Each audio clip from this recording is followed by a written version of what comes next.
booba mooy roi bi quoi. Alafsa Barbenga. Voilà. moom moo nekkoon he was the king of. effectivement mu ne woon booba Jolof. he was the king of Jolof. ba ñuy créer langue wolof woowu. when they was create the Wolof language. ñu koy vulgariser ci jamono Njaajaan Njaay. and they vulgarized it at the time of Njaajaan Njaay. alors moo tax langue ba mu paree dañ ko jël tudde ko Alafsa Barbenga muy langue alaf du olof mais alaf la. langue alaf. waaw. ba mu paree ba ñu ko liggéeyee ba mu paree. dañ ko jox buur bi mu ne nan lañ koy tuddee ñu ko nañ la ko tuddee yow Alafsa Barbenga. mooy la langue wolof. so when they create the Wolof language after they create. So they came and give it to the king of Jolof, and when they want him to give name of the language, when he asked them what name they're going to give this language, so the community they said we're going to give the language to your name, muy Alafsa Barbenga, and they call it Alafsa Barbenga. Alafsa Barbenga. Donc moom lañ tuddee langue wolof bi. Is the king that they give the name. Of the Wolof language. moo tax ñu naan Alafsa Barbenga.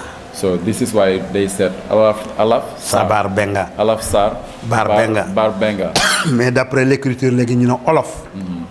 And you know, after year with the writing, they said Wolof. Mais Alafsa Barbenga la. But it's Alafsa Barbenga. Donc langue wolof woowu foofu la jógee. So this is where came the Wolof language. te muy loo xam ne li tax mu créé woon ko moo di dafa bëggoon lu ko noppal ci royaume. So why do he create this language? It's because he wanted to be a very peaceful, have a very peaceful community. parce que dëkk bu ñëpp bokkee di wax benn langue mooy gën a woyof ci président bi ko gouverner. Because for example in a country if you know the whole people they spoke the one language is. I mean, it's something very good for the president. loolu moo tax langue boobu ñu def ko langue nationale. So this is why they use that language for a national language.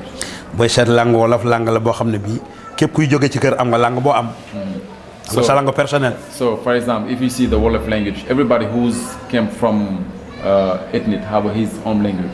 mais boo bëggee wax sa morom rek langue wolof ngay employé pour ngeen mën a nekk en contact. Two people from different ethnic want to communicate, they have to use the Wolof language to communicate. Tukulóor bi su bëggee wax ak pël bi. tegoowuñu. For example, the Tukulóor and the Peul, if they want to talk, you know, they cannot talk because they don't have the same language. Joola bi su bëggee wax ak pël bi dégoowuñu. The Joola, if you want to talk with the Peul, you know, they cannot. Lébu bu bëggee wax ak Soose dégoowuñu. The Lébu, if the Lebu wants to talk with the Mandinka, they cannot communicate because. waaye bu ñu bëggee déggoo dañuy jël langue bi nga xam ne moom la ñu créé ñëpp dégg ko muy wolof ñëpp mën ko dégg. But if they want to communication boo xam ne they all want to communicate, they have to use the Wolof language that they create, you know, and they make it national language to communicate, so they can, you know, have understanding. loolu moo taxoon Alafsa Barbenga créé langue boobu. So this is why Alafsa Barbenga created the Wolof language. donc langue boobu. képp koo xam ne kii da nga judd après langue bi. So everybody who used to born after when they create this language. nga continuer di wax langue boobu bàyyi sa langue. And you continue to speak that language and leave away your own language. kooku la ñuy wax olof. It's those guys that they call Wolof. moo tax ñu bari boo waxee ñu ne olof amul. And this is why a lot of people when they always said Wolof doesn't exist. parce que effectivement fa nga cosaanoo doo woon wolof. You know, it's because, for example, where you from, you are not Wolof. parce que wolof langue yu bari la ñuy boole moo tax. Because Wolof is a language that people they create. donc ñi ci juddu après nag ñooy wolof yi. So it's those people who used to born after they create that language. It's those guys that they call Wolof. parce que fàtte nañu seen langue bu ñuy juddoo woon. Because many of them they forgot the language, you know, the authentic language of the ethnics. La preuve exemple comme man fàtte naa langue lébu ba mu juddoo woon. For example, like him, he forgot, you know, his Lebu's language. mais wolof rek lay wax. So he only speak Wolof. te pourtant sama service yaa ngi de Tukulóor Joola Séeréer Mandinka yëpp mais wolof la ñu composé. For example, at his workplace, you know, they have many ethnic Wolof, Tukulóor, Joola and Mandinko.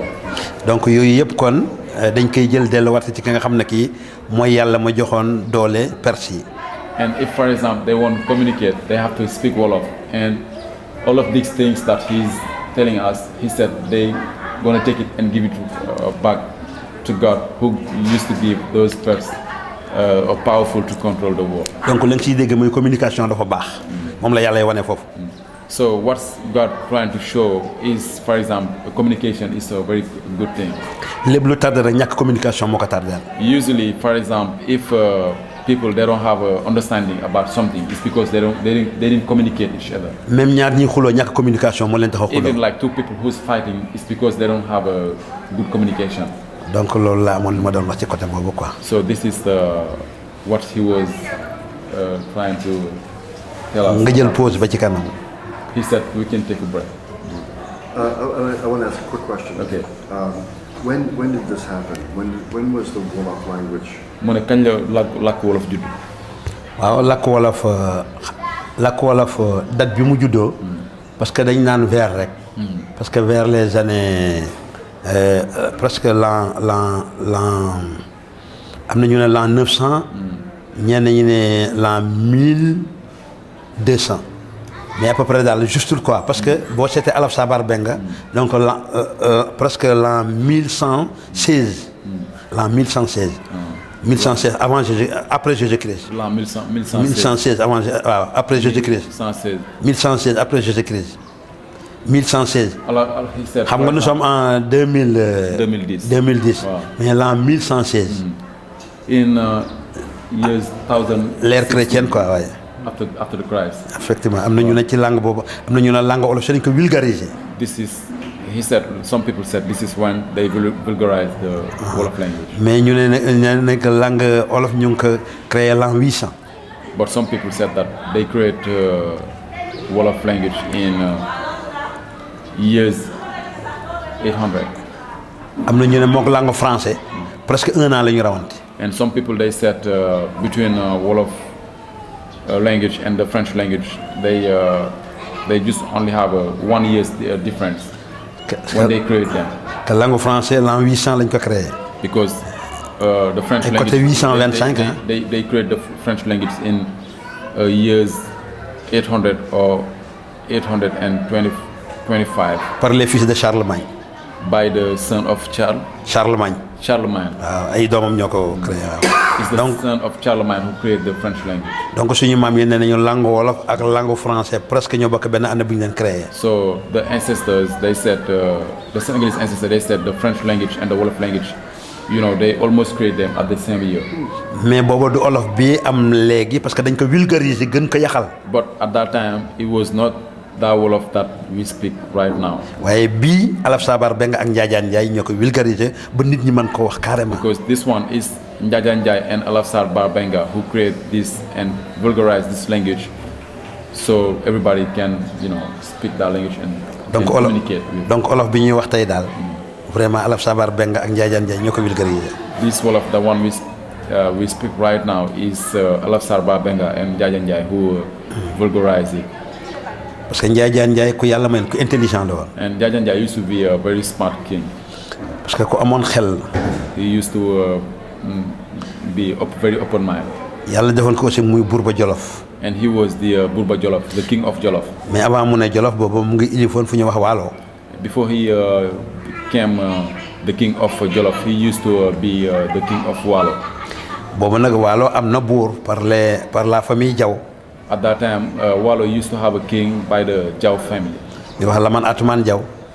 The king name is Laman Atumaan Jaw. booba Laman moo xew ci Waalo booba Barak amagul mooy buuru Waalo Laman. At that time, Laman, it was, for example, the king of Waalo, they was calling Laman.